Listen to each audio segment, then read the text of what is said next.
Hello friends, welcome back to my channel. কেমন আছেন আপনারা সবাই? আমি আর অনন্য দুইজনে মিলে তো ঘোরাঘুরি করলাম। পরের দিন আবার সকালবেলা শ্বশুরবাড়িতে চলে গেলাম। সবটাই দেখাবো আজকের ব্লগ, তাই পুরো ব্লগটি দেখতে থাকুন। আশা করি ভালো লাগবে সবারই।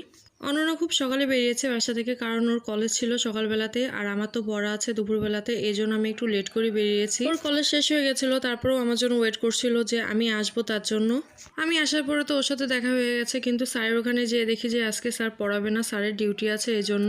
তাই আজ তো স্যারের ওখানে পড়া হলো না, এই জন্য দুজনে মিলে বেরিয়েছি একটু বাজারের দিকে। একটু কেনাকাটা করা ছিল।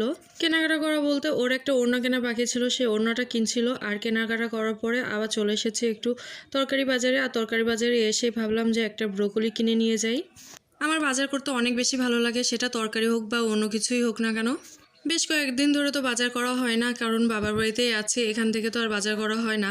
শ্বশুর বাড়িতে গেলে আমি নিজেই বাজারটা করি, কারণ আমার বাজার করতে বেশ ভালোই লাগে। আর অনেকটা দিন পরে তরকারি বাজারে যেয়ে দেখি তরকারির দাম অনেকটা কম।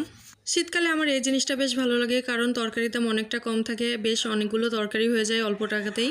আজকে একটু দুজনে মিলে ঘোরাঘুরি করে নিচ্ছি, কারণ পরের দিন আমি চলে যাব শ্বশুর বাড়িতে, এই জন্য। আমার শ্বশুরের বাৎসরিক কাজ, এই জন্য আমি আর মাম্মা যাচ্ছি, আর বাবা আর অনন্যা আমাকে এগিয়ে দিতে এসেছিল। কাজ মিটে গেলে আমি আবার চলে আসবো কয়েকদিনের ভিতরেই। মাম্মার একটু মন খারাপ হচ্ছিল, কারণ মামা বাড়ি থেকে যাচ্ছে, আর ওর মামা বাড়িতে অনেকে খেলার আছে, এই জন্য ও মামা বাড়ি থেকে যেতে চায় না।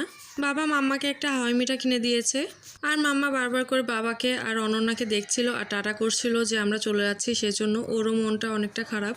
যাই হোক, দুজনে মিলে চলে যাচ্ছে, আমি আর মাম্মা দুজনে মিলে বাসে করে যাচ্ছি। ওর যেহেতু মনটা একটু খারাপ লাগছিল, তাই ওর সাথে একটু গল্প করছিলাম আর একটু হাসানোর চেষ্টা করছিলাম। আর বলছিলাম যে আমরা আবার কয়েকটা দিনের ভিতরে চলে আসবো, তুমি মন খারাপ করো না। তখন আমাকে বলছে যে আমাকে বাসায় যে সাইকেলটা বের করে দিতে হবে, যে সাইকেল চালাবে ও।